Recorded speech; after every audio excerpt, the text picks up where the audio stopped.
Hey, Justin, great to have you on. Thank you so much for joining us. How are you today, and how was your off season heading into camp here? Yeah, I'm good. I'm glad to be on here with you guys. Off season's been great. It's starting to ramp up. So short off season, but that's kind of how you want it, right? So it's been good.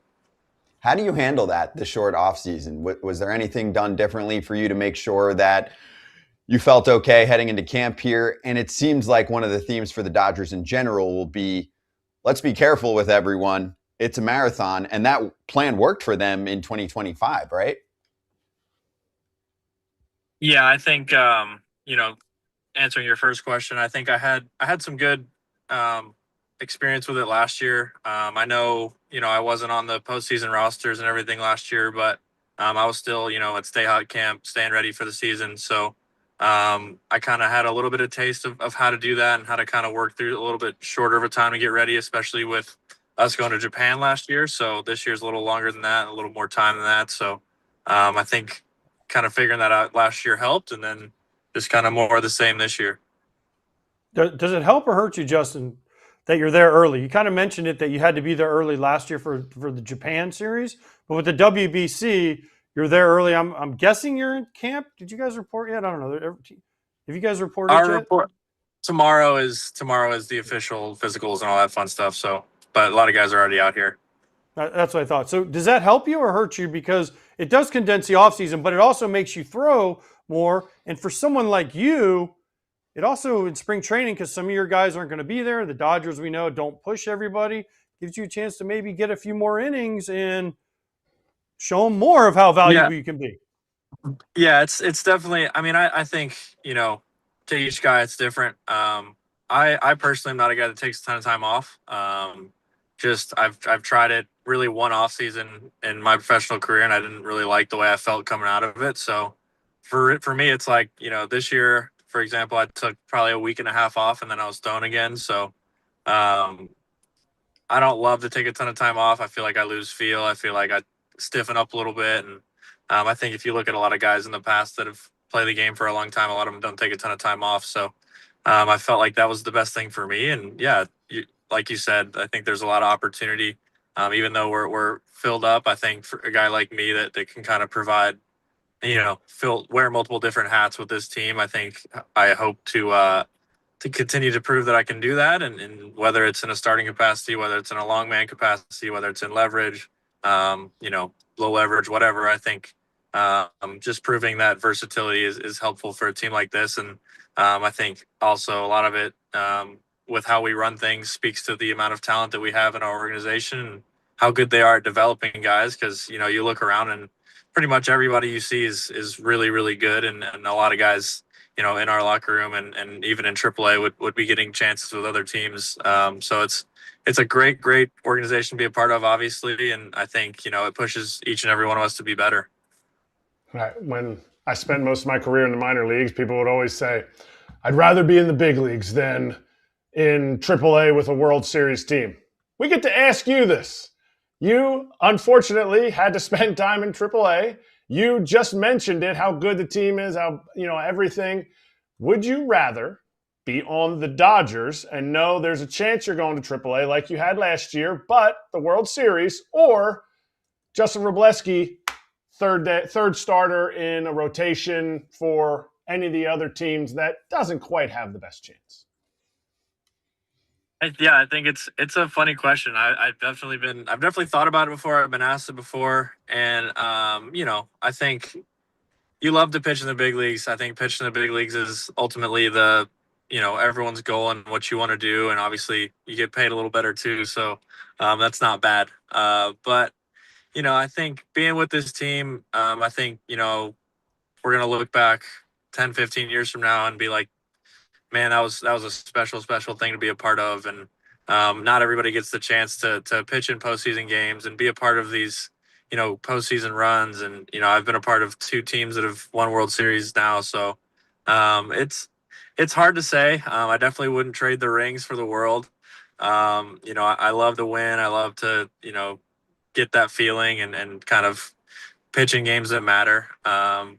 And it's also tough because at the same end, like, yeah, I'd love to, be starting games and kind of get the chance to do that. And but I think, I love to win. So I think wherever I go, I want to win. And I know that's not always the case a lot of places, but just wherever I'm going to get opportunity, whether it's here, whether it's somewhere else, whether it's anywhere, I think, you want to win. And I think it's hard to trade stuff that you can't really put a price on. So I think final answer, I think I'd rather be with this team than any other team, just because it's a really, really special thing to be a part of. Justin, don't lie. Someday you'll be a part of Team Poland. I'll be the manager, and that'll be like 2030 in the WBC. So that will take over all of this rest of this World Series crap you're talking about. Exactly. That'll be WBC number one. That'll be means number so much one. more. Yeah, That'll for be sure. number one. For sure. Scott and Eric say that WBC means more than the World Series, but we don't have time to get into that. We'll just let you enjoy your 2 rings, okay? But I do want to go back to the World Series. I do want to go back to the World Series because you had two really important things that you did in this World Series. One, you pitched in the 18-inning game, and you pitched in like the sixth and seventh inning, and then it went 11 innings, and you had nothing to do. So I want to know what you were doing. And then 2, we used to have Andres Jimenez on here all the time. Why did you throw at him, and why did you start a fight with him? Because he's like the nicest guy in the whole world. All right, so question number one. During that game, it was kind of like, it was pretty funny because, like, after you come out of the game, honestly, for me, it's like during the game, you're fine, like, because that's kind of your realm. Like, you're kind of in control of what's going on. You're in control of your, prep and getting ready and all this and that. And, then you go on the game and you're still in control there because, like, that's what you do. That's your domain. I think for me, I like to think of it as like, I am there to perform. I'm there to pitch my best. I'm there to, do all that. And so just kind of you're in that mindset, that mode that you get into when you play. And then when you come out, it's like, there's a lot more nerves there when you come out than when you're in the game. So I was just kind of hanging with the boys, really, the crew that was there that wasn't on the roster. And we just had a great group and just kind of hanging out, watching the game, doing anything we could to try and get some runs, outfit changes, shoe changes, all this and that. And it finally ended up working. We would have won the game probably about 3 or 4 times if the marine layer wasn't so heavy that night. Like, I think Teo had a ball that was scorched. That's a home run most days. Freddie even had one earlier in the game that probably would have been a home run most days. But it was real heavy and kind of cold that night. So, like, not cold, but like LA chilly, whatever. So the ball wasn't flying as much. And yeah, but it was a really crazy experience. And then what obviously Will ended up doing in that game was crazy, and just kind of watching it all unfold was wild. That's my answer number one. Number 2, obviously, once you get to someone at 2 strikes, that is the best time to throw at them. No, but like, I'm not trying to throw at anybody. My second back-to-back of my career, obviously came up as a starter. I'm sure that had something to do with it. I'm sure, World Series juice had something to do with it. And yeah, unfortunately, just had 3 go. My miss is up and arm side, and usually people get out of the way, and he tried and he didn't, and it hit him, and I wasn't trying to hit him, but he was upset, and obviously it's a heat of the moment thing. Like, you're both out there competing, and he said something to me, so I said something back, and yeah, it's just the game we love, right? Like, it's just, you're out there competing at the highest level in the biggest moments, and sometimes, I'm sure he'd probably say something similar. You just kind of black out and stuff happens, and that's the game, and that's why we love it. But yeah, obviously there's no intent there, and it's kind of crazy that it all happened on that stage, because I think that's the first time the benches have ever cleared with me on the mound or anything like that has ever happened. But that's just kind of who I am when I'm out there. I think I have to be at more of like I don't know, it's hard to explain, but some guys have to be real calm. I'm kind of the opposite of that, and that's just something you learn as you play. You did say that was your first back-to-back, correct? Second. I had one against Cincinnati, I believe, but I think the second part of that back-to-back was like a third or something. Okay, so take us to the end of Game 7 when Yamamoto came out and was like, Robleski, here's a back-to-back. I'll take care of this. It was the coolest shit I've ever seen. I'm excuse my language, but it was the coolest thing I've ever seen. I remember, because that game, obviously I was a little more like, if game 3, the one that went really long, like, I was nervous when I came out of the game. Game 7, it was like, oh my gosh, like, I still knew, like, I still had a good feeling we were going to win the game, but, you know, like, the way that game happened was just, you know, I get chills just talking about it. Like, so many cool things happened, and you know, I'm in the weight room, and in Toronto, the weight room is kind of right next to the dugout right there, in the new renovations or whatever. And so I'm like, I was pacing in the weight room, and I see like the lights turn off, and I look up, and I was like, is that Yama like running in? And it sure as hell was. And you know, he came in, and just crazy, man. Just he's a dog. He's, you know, worth way more than what he's paid. Even if he's being paid all these millions of dollars, you know, he's a dog. He's not like the traditional, like what you think of as like an ace type pitcher. Like, he's not. He's just a special talent, man. His ability to manipulate the ball, and his ability to, you know, make pitches when it matters. And you know, I think that was just a testament to kind of who he is as a person and who he is as a player. He's the man. And I was really super, honestly, not only like was it the coolest thing I've ever seen, I was just super happy for him, because you know, he deserves, you know, every moment like that, because he's just the man. And it's been fun to see him work the past couple of years. All right, you had a Hall of Famer in your bullpen in the World Series. Did you ever look over at Kershaw and go, like, how is this for this guy? Like, I get it. I've been starting in AAA. This guy's been starting in the show for decades. Like, how is he in the bullpen? And did you guys have to kind of like, hey, relax, Clayton. Like, this is a long game. Yeah, it's funny because, you know, Sheehan was the same way. You know, he be in the bullpen. I remember the first couple of games when he was down there, it was just like, for a lot of those guys that they've been starting forever, it's like a little bit of like, they don't know what to do with themselves, because when you're starting, you have such a like regimented, like, I'm doing this, then I'm doing this, then I'm doing this, then I'm doing this, and then the game started, and then you're just pitching.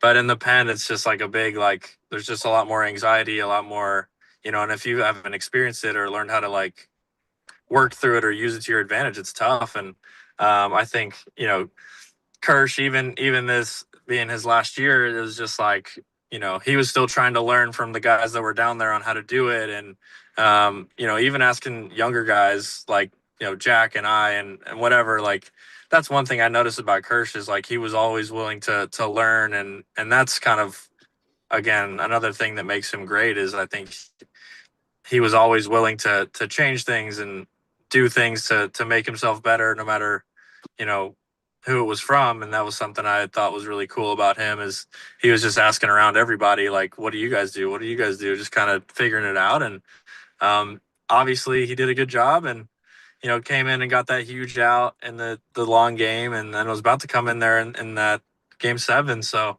but yeah, it's funny. It's a tough transition to make. I think it's easier for some guys than others for whatever reason. And but yeah, it's a crazy thing, and it was really crazy to kind of look over there and sit in the bullpen with Kersh at the end of his career, and it's just like, what is going on? Like, because, you know, you talked to me 10 years ago and say, hey, you're going to be in a World Series and you're going to be sitting in the bullpen with Kersh, and even just being a part of, you know, I'd say one of the best baseball teams of all time in these past 2 years, and it's pretty crazy. Justin, did anybody on your team, and I know he's Clayton Kershaw, ever say, Kersh, dude, keep your shirt on, buddy? For the rest of us dads like me. Like, right? Like, I would never just be like, I'm going to walk around constantly with my shirt off at my age. Now, I'm much older than Kersh is, but did nobody ever say, like, hey, Kersh, maybe today just keep your shirt on? I mean, you can kind of do what you want, you know what I mean? The guy's got a lot of hardware. He's done a lot in this game, and he's showing it off, man. I mean, whatever it is, it works. It worked for a long time. So, True. You know what I mean? Maybe he's just setting an example, saying like, this is what greatness looks like. You know what I mean? But no, it's you know, Kersh was big. Kersh was big on, you know, shirtless Sundays and all that fun stuff. And so he's a great guy to have in the clubhouse.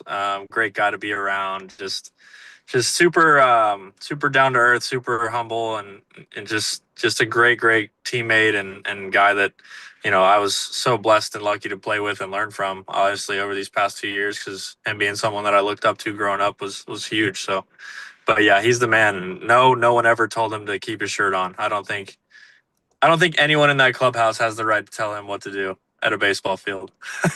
That's fair. That's fair. But shirtless Sundays, I don't even want to know what that meant. So we're just going to skip over that real quick. But here's Don't my worry next about question.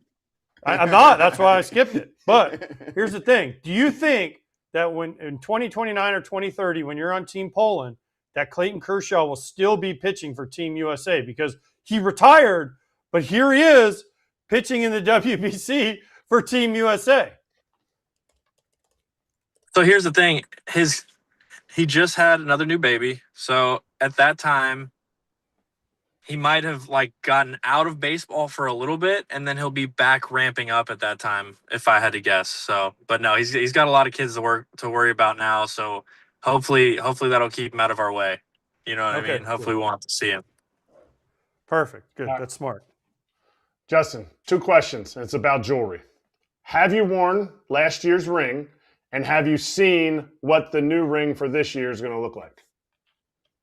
Of course, I've worn last year's ring, but not in public. Just like, around the house sometimes. Just on shirtless Sunday. Shirtless Sunday, no, just the ring.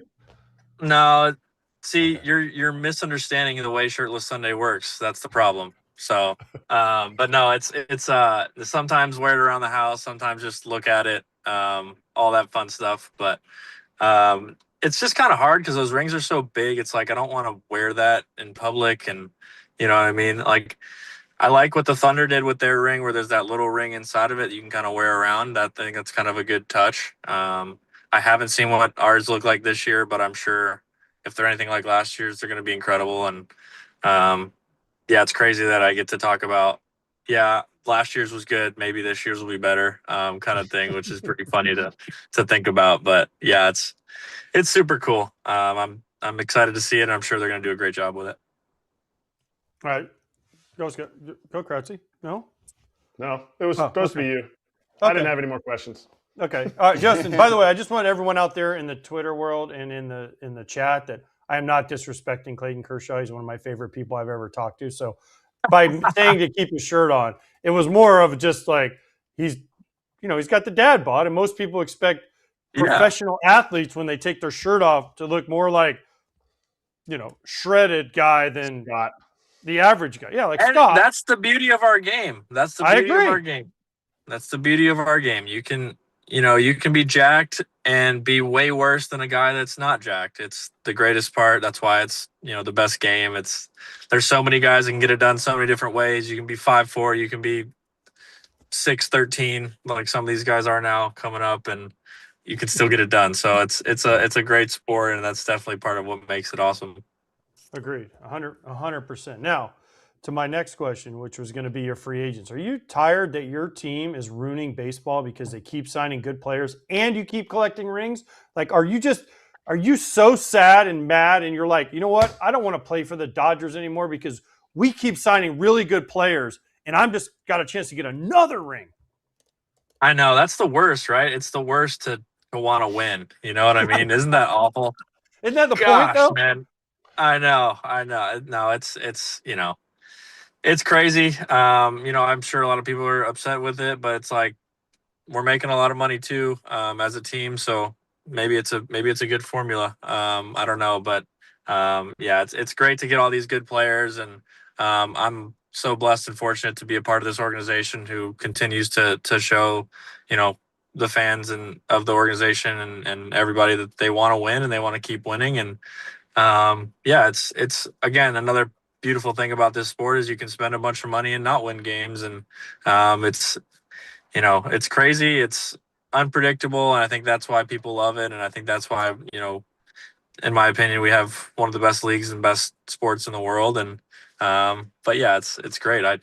I hate that we want to win so bad. It does suck. You had kind of mentioned it, glazed over a little bit, but have they told you what your role is going to be this year? Have they said, hey, you know what, in April, May, it's this, and then we'll see where we go from there? And how do you work your way up to that if it's uncertain? Yeah, I think, they've been transparent with me about kind of what they want to build me up to in spring training and all this and that.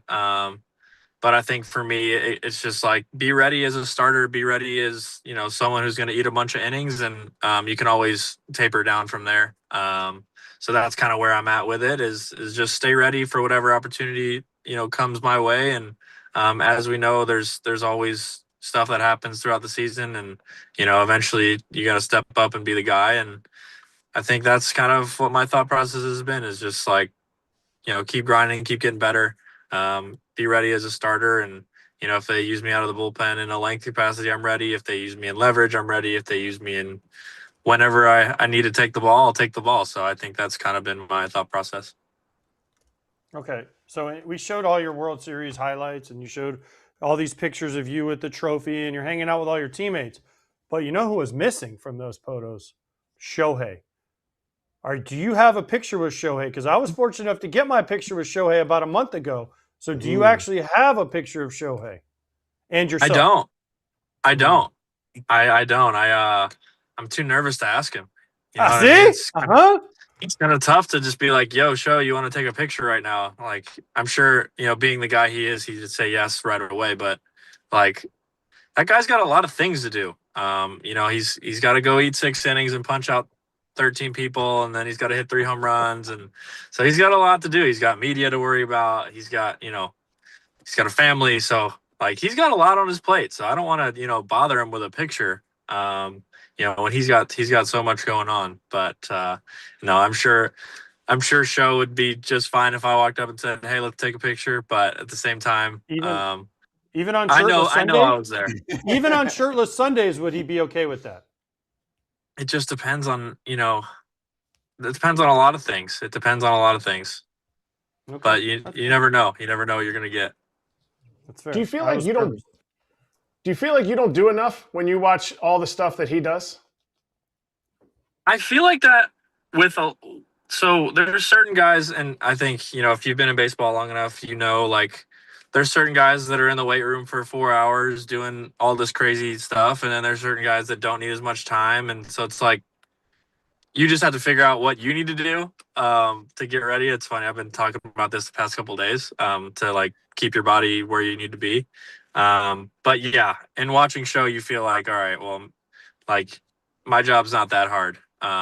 He's doing all this and he's the best at both of them. So, but I also think about how much fun that would be to like just know that you're the best player on earth.